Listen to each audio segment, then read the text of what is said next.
तो दोस्तों नमस्कार। दोस्तों ये हमारी नंबर सिस्टम की चौथी क्लास है। अब तक जो हमने सीखा था वो इकाई का अंक ज्ञात करना और विभक्ति के नियम, और आज हम सीखने वाले हैं संख्याओं को बांटना, सम विषम भाज्य भाज्य, दशमलव पूर्णांक, परिमेय अपरिमेय संख्या। आज हम इन्हीं संख्याओं के बारे में बात करेंगे, तो चलिए ज़्यादा देरी हम नहीं करेंगे, वीडियो के अंत तक आप बने रहना।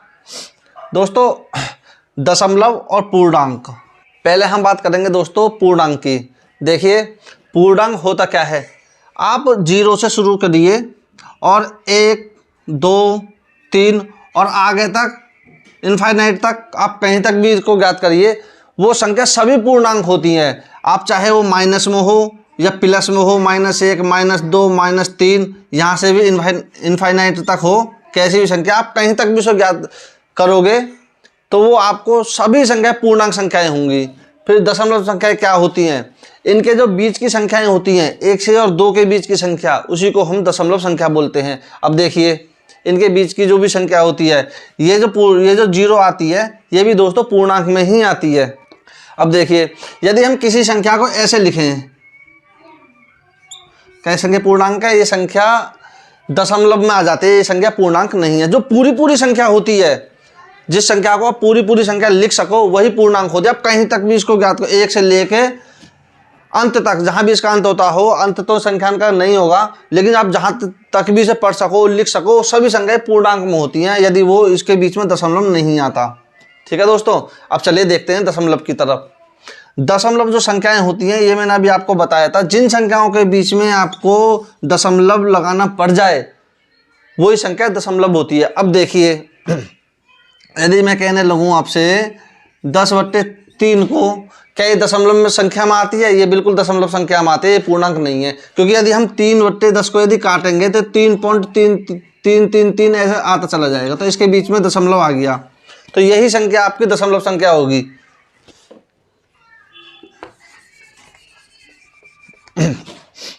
अब देखिए, अब आपसे ये पूछा जाए कि बताओ क्या 7/3 ये पूर्णांक संख्या में आएगी? ये बिल्कुल पूर्णांक में नहीं आएगी, क्योंकि यदि हम इसको भी डिवाइड करेंगे तो ये 2 पॉइंट और 3 इस प्रकार से कुछ आता चला जाएगा।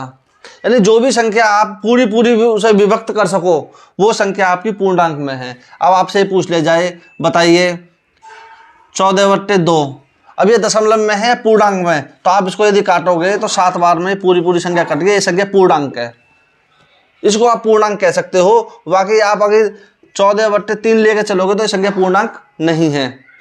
ठीक है, ये बात तो आपकी क्लियर होगी कि पूर्णांक कौन सी संख्या होती है और दशमलव कौन सी संख्या होती है। जिस संख्या के बीच में यदि दशमलव लगाना पड़ जाए, पॉइंट ये लगाना पड़ जाए, वो संख्या दशमलव में आ जाएगी आपकी। ठीक है, अब चलिए चलते हैं आगे। परिमेय और अपरिमेय संख्या। परिमेय और अपरिमेय क्या होती है, देखिए पहले आप बात करते हैं परिमेय की। जिस संख्या को आप P/Q के रूप में लिख सको, P/Q के रूप में लिख सको, वही आपकी परिमेय संख्या होती है। इसको आप P/Q के रूप में नहीं लिख सकते। अब देखिए यदि आपसे कह दिया जाए 10/3 को आप बताइए कि यह संख्या परिमेय है, हाँ ये आपकी परिमेय संख्या है, क्योंकि ये आपकी P होगी और ये आपकी Q। और आपसे ये कहने लगे अब बताइए 2 को परिमेय संख्या में लिख सकते हैं हम आप P/Q के रूप में?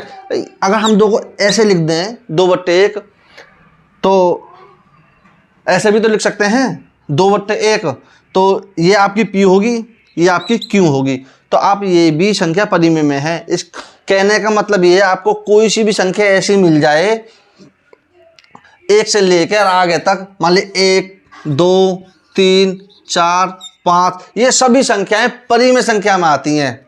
ठीक है, आपसे ये 22/7, ये भी आपकी परिमेय संख्या में आती है। देखिए ये आपको ये सवाल ये आ जाए पाई, कि पाई का मान तो 22/7 होता है, क्या ये परिमेय संख्या है? ये परिमेय संख्या नहीं है, क्योंकि परिमेय संख्या की जो एग्जिट वैल्यू 22/7 नहीं है, ये संभावित वैल्यू है, इससे बढ़िया कुछ हो ही नहीं सकता, इसलिए 22/7 को रख देते हैं। पाई आपकी लिखी आ जाए तो वो होती है आपकी अपरिमेय संख्या। वो आपकी परिमेय संख्या नहीं है। अब अपरिमेय संख्या ज्ञात कर लेते हैं हम। अपरिमेय संख्या कौन सी होती है? देखिए, जिस संख्या को पिवट टेक के रूप में ना लिख सकें वो संख्या अपरिमेय होती है। अब जैसे मैं आपको बताने लगूं, यदि कोई संख्या है, देखिए 10/3 को हम लिख देते हैं। यदि इस संख्या को हम डिवाइड करेंगे तो देखिए 3.3333 आधा चला जाएगा, ठीक है। पॉइंट के बाद वो संख्या, जैसे ये संख्या रिपीट होगी, वो संख्या रिपीट ना हो, वो संख्या अपरिमेय में आती है।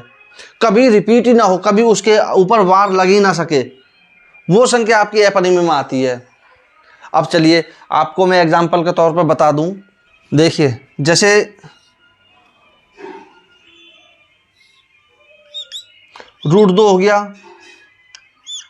√3 हो गया, √5 हो गया। यदि हम इनको सॉल्व करेंगे तो इनकी जो संख्या आएगी वो कभी रिपीटेशन नहीं होगी, तो वो संख्या अपरिमेय है। यानी दशमलव के बाद यदि रिपीट संख्या ना हो वो अपरिमेय में आती है। ये बात समझ में आ गई? चलिए ठीक है, अब चलिए चलते हैं धनात्मक और ऋणात्मक की तरफ। देखिए, धनात्मक और ऋणात्मक क्या होते हैं। देखिए, धनात्मक, यह मैं आपको बीच में 0 रख देता हूं, और प्लस में जो संख्या होती है 1 2 3 4 5, वो सभी संख्याएं आपकी धनात्मक में आती हैं। और एक 0 से पीछे भी तो संख्याएं होती हैं, जैसे यहाँ पे मैं 0 रख देता हूँ, 1 2 3, या आगे तक जो संख्या माइनस में आ जाती हैं वही संख्या आपकी ऋणात्मक होती हैं, ठीक है। और इसमें एक और आता है 0 को ना तो धनात्मक में रखा गया है और ना ही ऋणात्मक में। ये सवाल बन सकता है किसी भी क्वेश्चन में कि इनमें से धनात्मक या ऋणात्मक बताइए, तो यदि उसमें बीच में 0 आ जाए तो कभी भी किसी भी संख्या में नहीं हो सकती, ना ऋणात्मक में ना धनात्मक में, ठीक है। अब चलिए अब बात करते हैं सम और विषम की।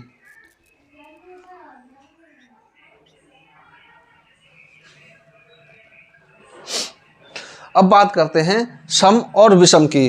तो देखिए, सम होता क्या है, 2 4 6 8 10, यानी और एक संख्या छोड़कर अगली संख्या। अगर मैं आपको साधारण भाषा में बात करूं तो जो संख्या 2 से डिवाइड हो जाए वो सभी संख्याएं सम में आती हैं, ठीक है। और विषम क्या होता है? विषम देखिए, 1 3 5 7 9 11, यानी कि जो संख्या 2 से डिवाइड ना हो वो सभी संख्याएं विषम में आती हैं। बड़ा ही सिंपल लॉजिक है, इसमें कुछ सोचने वाली बात नहीं है। बस आप ये देख लिए कौन सी संख्या इनमें 2 से डिवाइड हो जाएगी वो सभी संख्याएं विषम में आती हैं, आपको संख्या कितनी भी बड़ी दे दी जाए।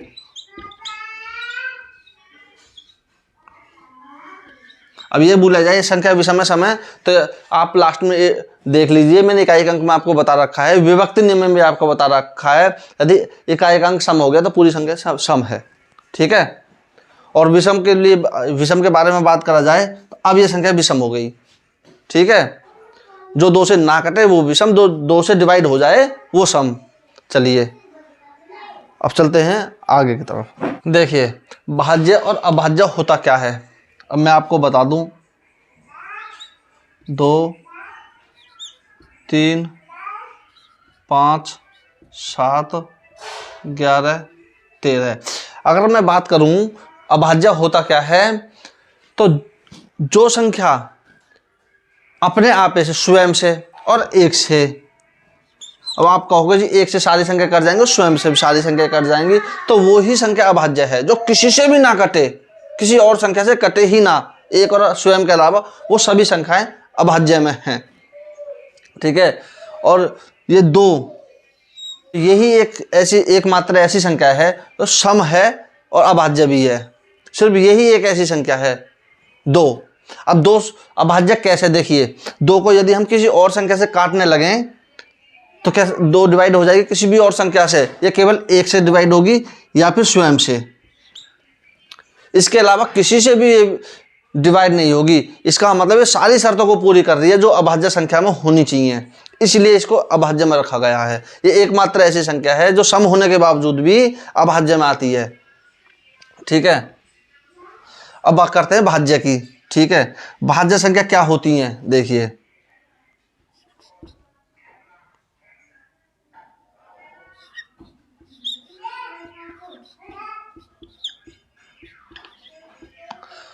जो संख्या किसी भी संख्या से कट जाए, स्वयं के और अपने आप के अलावा भी, ये किसी और संख्या से किसी से भी कट जाए, 2 से 3 से 4 से 5 से अनगिनत तक किसी से भी कट जाए, वो सभी संख्याएं भाज्य में आती हैं। अब ये एक जो है इसको ना तो भाज्य में रखा गया और ना ही अभाज्य में, क्योंकि ये कोई सी भी की शर्तों को पूरी नहीं कर रही। अब एक को यदि हम 1 से काटने लगे वो भी 1 है, और इसको स्वयं से काटने लगे तो वो भी 1 है। इसका मतलब किसी भी शर्त को पूरा नहीं कर रही, इसलिए इसको ना ही तो भाज्य में रखा गया और ना ही अभाज्य में।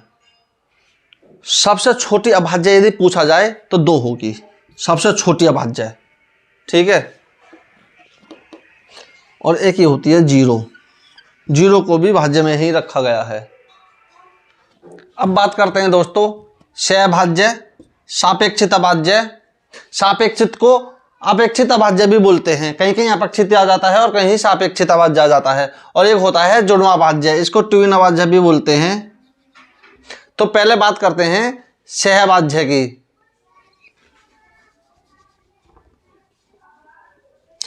सहभाज्य होता क्या है, देखिए जिस संख्या में दोनों संख्याएं अभाज्य आ जाएं, जैसे देखिए 2, 3 अभाज्य संख्याएं हैं, 2 और 3 सहभाज्य हैं, और 5 और 7 ये भी सहभाज्य हैं,